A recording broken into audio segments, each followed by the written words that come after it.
Good evening, ladies and gentlemen. We would like to welcome you to our monthly podcast. I am Sophia Gray, Public Relations Officer for the STATHS Canada chapter, and we are here to have you have some wonderful news, exciting news that's going to be happening at the school.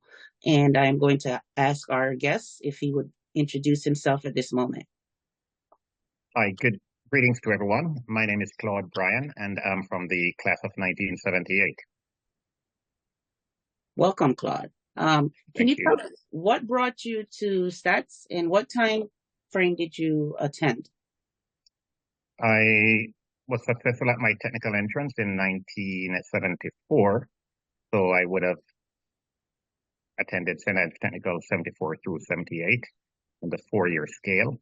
In 1977, the school had started an A-level program, and I was one of the 78 graduates that was selected to do a one-year A-level program. So graduated 78, did an A-level year. I left school in 1979. Okay. And were you involved in any sports, clubs, any organizations while attending STATS? Played some cricket and football, I would say. Played cricket and football. Okay. No other interests in any other? I think the initial year would have been 1978 school year. There was a interform quiz, and my team that I was a member of was the champion team for the interform quiz. It's a type of school challenge. Yeah. On an interform basis. Gotcha. All righty then. Were there any teachers or members of the staff who had an influence or impact on your life while attending there? Obviously, Principal Isaac Henry. Okay. My first form homeroom teacher, which would have been Miss Barnett, later became Mrs. Griffiths. Miss Rita Thomas, who was my history teacher. And I would say Mr. Thompson, my geography teacher.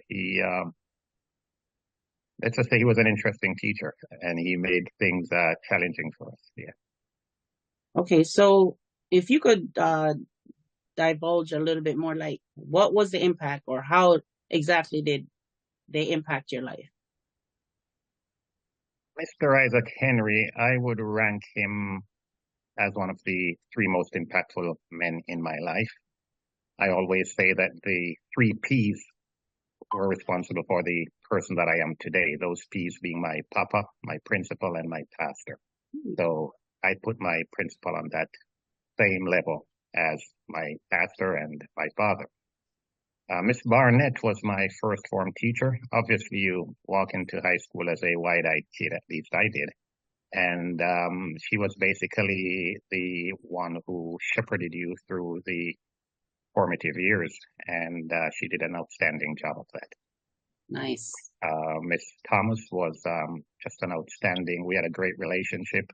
I earlier spoke to the A-level year, and I did A-level history, so I had her pretty much from first form all the way through to A-level year. And I'm still in touch with her, actually, and nice. I'm grateful. Yeah. Okay. Mr. Thompson was a character and a half. Geography teacher, and he prided himself on always one-upping us, as we're prone to say nowadays. And if and when you one-upped him, which was somewhat infrequently, he wasn't pleased, and I'll just leave it there. Okay. All right. What educational path did you take after leaving STATS, and what are you doing now as far as your profession? I was a commercial student at St. Andrew Technical, so I was in the CB stream, as it was called then. Don't know what it's called now. And graduated, did my tertiary education, got a few degrees after leaving St. Andrew Technical, and here I am. As far as business is concerned, I am involved in the church, and I am also the CEO of a sports management company. Okay. What kind of sports? Anything in particular? Yes, track and field to be exact. Okay. Now, what led you to that? If you said you did cricket and Cricket and football. Yeah. football, Mm-hmm. Mm-hmm. so there was no interest in track back then. What led you to? There was, but I cannot run my way out of a wet paper bag, and I'm very very much aware of that. Having said that, all things sports related has always been an attraction for me. Okay. If I may segue a bit, track and field was my first love. My brother attended Loft College, and wonderful guy he is, he took me to his sports day as I couldn't have been more than maybe 8 years old. And I was smitten right there and then with sport of track and field, and the other sports came into being thereafter. That's like I mentioned before, I played cricket and football, and at the Colts level, not at the Manning Cup level. I knew I couldn't run, and so I stayed away from track. But I was a journalist. I did writings, I did commentating for the then RJR. I wrote for what is self-styled the Bible of the sport of track and field. I've done articles for Track and Field News. I've done coverage for ESPN. I covered the Olympic Games for 3 Olympic Games for what is now TVJ, but RJR then. Okay. So that's my answer to your question.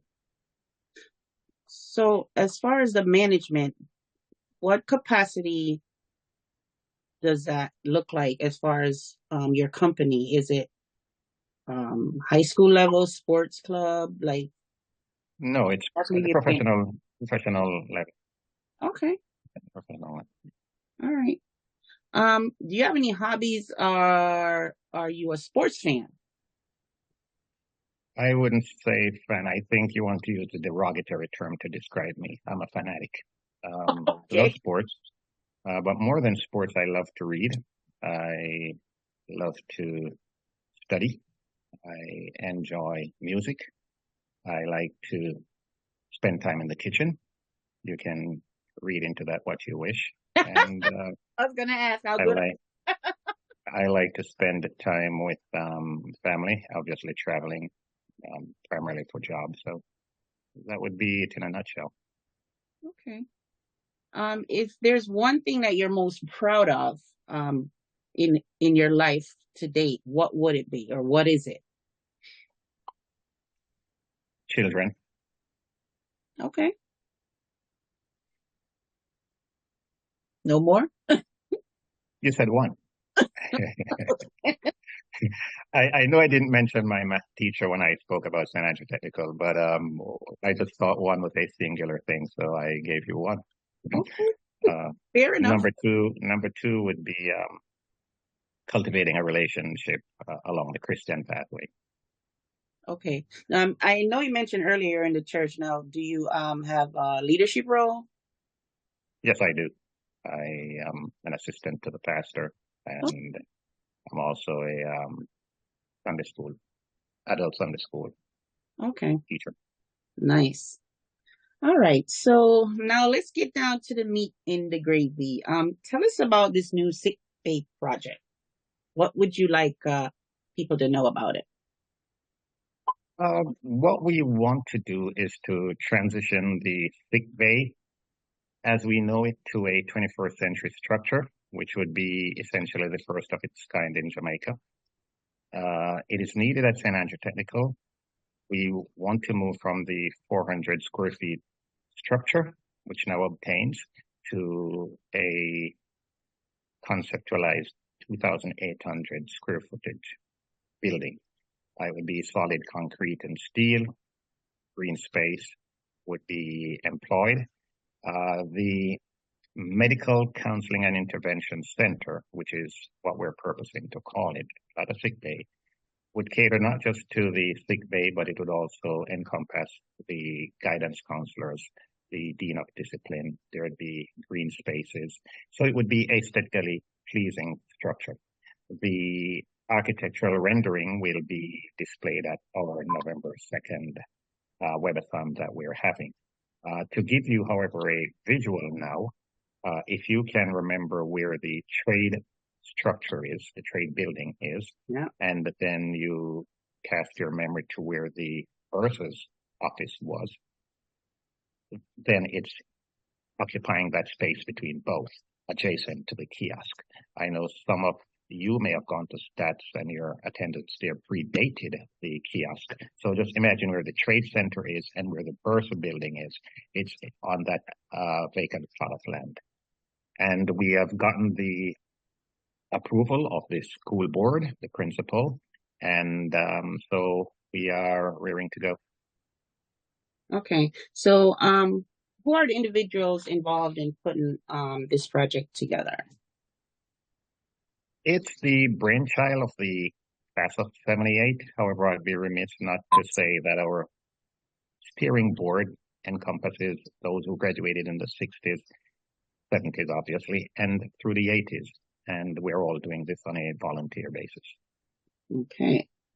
And what is involved in putting this together for it to be successful? Transitioning from the embryonic stage to growth and success is going to be predicated primarily on alumni and friends pooling their time, talent, and treasure together for the realization of what is a rather ambitious, but we must admit needed project. Again, I hasten to add that the SICK Bay, when it was conceptualized, the SICK Bay as we now know it, there are approximately 400 students at St. Andrew Technical High School. That has quadrupled to hovering around 1,600 students, and it's the same cubicle that you left at St. Andrew Technical and I left that constitutes the SICK Bay. And so we want to transition that to that plot of land. And it's, again, I hasten to add, it's in the embryonic stage, but we're hoping that ultimately we'll be able to put that structure up. And it's ambitious, no two ways about it, but we have to aim high. And we're going to be needing the alumni and friends to all come on board. Okay, so I know you mentioned that it's going to be one of a kind or unlike any other, but how will this benefit the school? When we sat down to conceptualize a project that could be impactful, we wanted to move beyond the supporting a sports team, providing a few laptops. And let me hasten to add that I'm not marginalizing those. They are necessary and they're needed. We wanted to do something that would resonate with the student body, not just today, but for the years to come. If we remember, the old SICK Bay was there has been there for over 50 years. So we would like to put something down that would go for another 50 years. Why not? Okay. What are some of the challenges that you're facing as far as getting this project up and running? I would rather say needs than challenges, to be frank with you. We need an investment of human capital. We need experts in various aspects of construction, fundraising, and logistics, and we welcome them all. Okay. Human capital, and of course, funding. And what would you say to alums who are listening? Like, what are the benefits of getting involved in supporting this project? Sophia, you asked some tough questions. We're First, trying you to have to pull ask. them in. We want to pull them in. So let's get it out there. Okay, let's get it going. People support for a few reasons. One, they support because they believe in the project. Yes. Some people support because they see giving as self-therapy. And some people support because of pressure brought onto them by peer groups or social networks that they belong to. So that is why they will support projects. There is therefore within a project collaboration and missed opportunities. There is also a gap between that. And all three is what our team is addressing. The collaborating, the missed opportunities, and the gap between those two things. We are, in turn, asking that our would-be supporters avoid the last two, those being missed opportunities and the gap between that and collaborating. We want prospective donors to see partnering with STATS and 78 and Friends to erect the Medical Counseling and Intervention Center at STATS as a type of fundamental vocation. So we all then should feel a moral agency to want to be a part of what is right and what is beneficial to that part of Western Kingston, the oasis in the desert, St. Andrew Technical High School. Yes. All right. So how do people go about supporting, and how can individuals help? We have a vision that is amazing and exciting. And there are no two ways about it. If you're going to describe this vision, it's amazing and it's exciting. We have shared it with the principal, some of the members of the staff, and some of the students, and everyone is just ecstatic.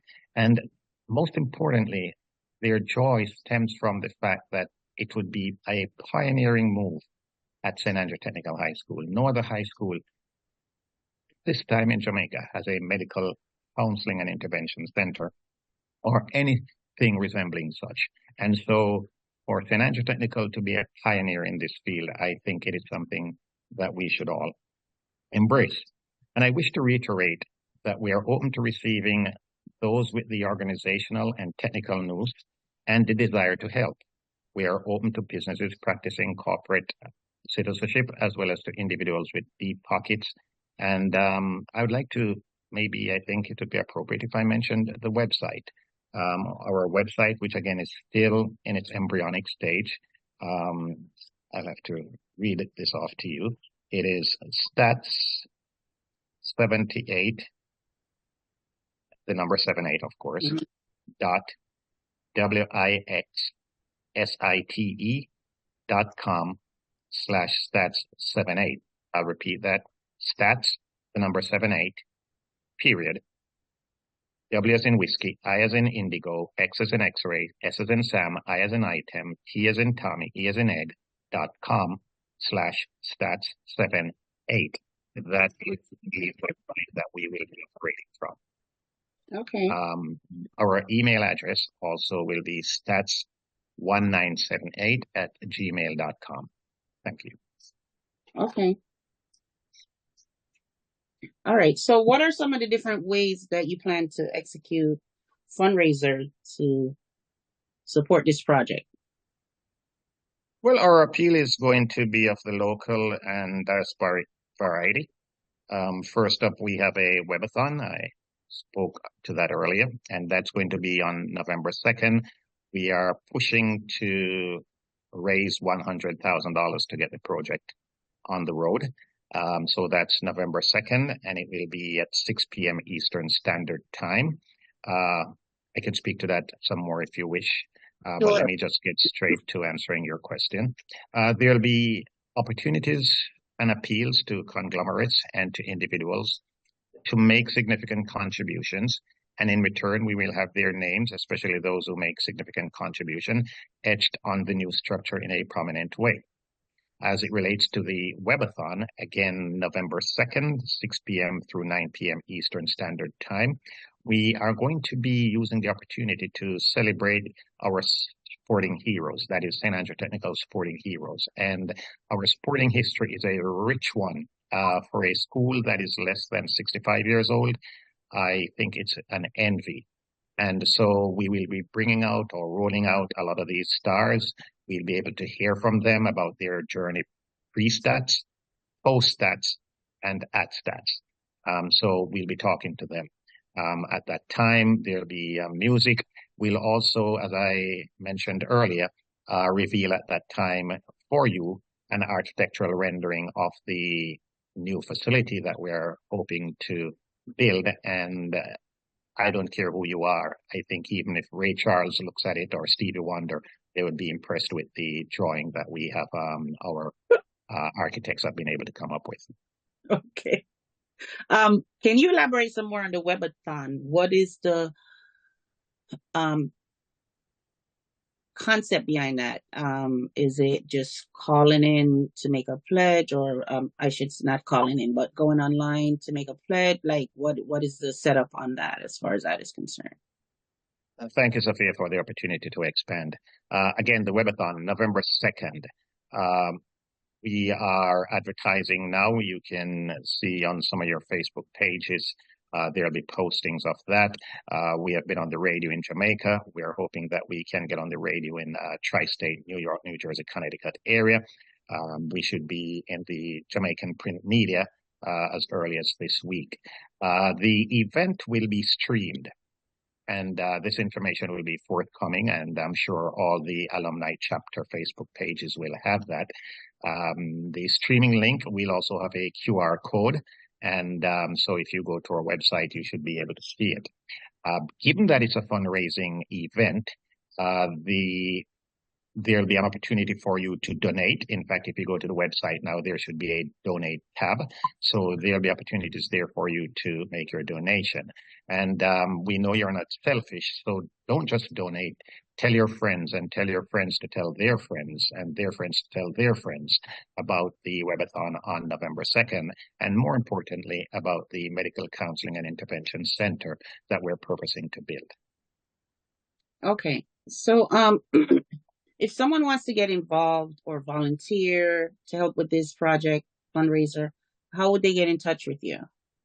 Email stats1978@gmail.com. Okay.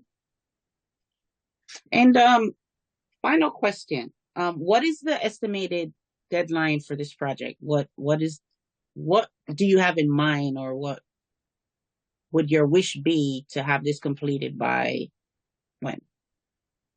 We are hoping that it's turning over of the building to the principal and the school board and the children would coincide with our 65th anniversary, and that would be in the year 2026. So we have just about a year and a half to go. Okay. All right. Well, that's all the questions I have for you. Is there anything else that you would like to add? Of course, two things. One, I'd like to thank you for the opportunity you've provided for us to speak about STATS 78 and Friends ambitious project and our webathon. And I'd like to encourage alumni as well as well-wishers to come out and support the webathon, and by extension, the ambitious project to have a medical counseling and intervention center erected and turned over to the school for its 65th anniversary. It's something that you will be proud of, the children will be proud of, and dare I say, Isaac Henry would be well pleased and satisfied. Thank you. Absolutely. And if you could just give them again one more time the website and your email address where they can contact you. Stats1978@gmail.com. And pardon me, I have to look here. The website for the school is stats78.wixsite. That's WIXSITE. W as in whiskey, I as in Italy, X as in X-ray, S as in Sam, I as in item, T as in Tommy, E as in egg.com/stats78. That's the website, and specific to the webathon, then you would add the word, you'd do a backslash and the word webathon after 78. Okay. So you heard it, folks. We need everyone to get on board. It's so much we can do when we pull together. And I would like to thank Claude for taking this time to elaborate on this.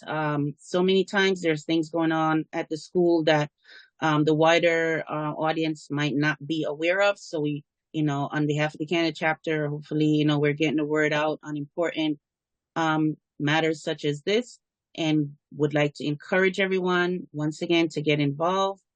Thank you to our guest for his appearance today. And once again, we had to take a little break, but I would say for us coming back, if this is not a good podcast to start back with, I don't know what is. So thank you again for joining us today, and have a pleasant evening, everyone. Bye-bye.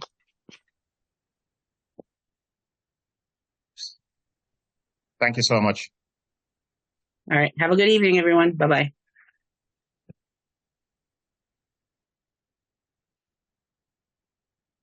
bye.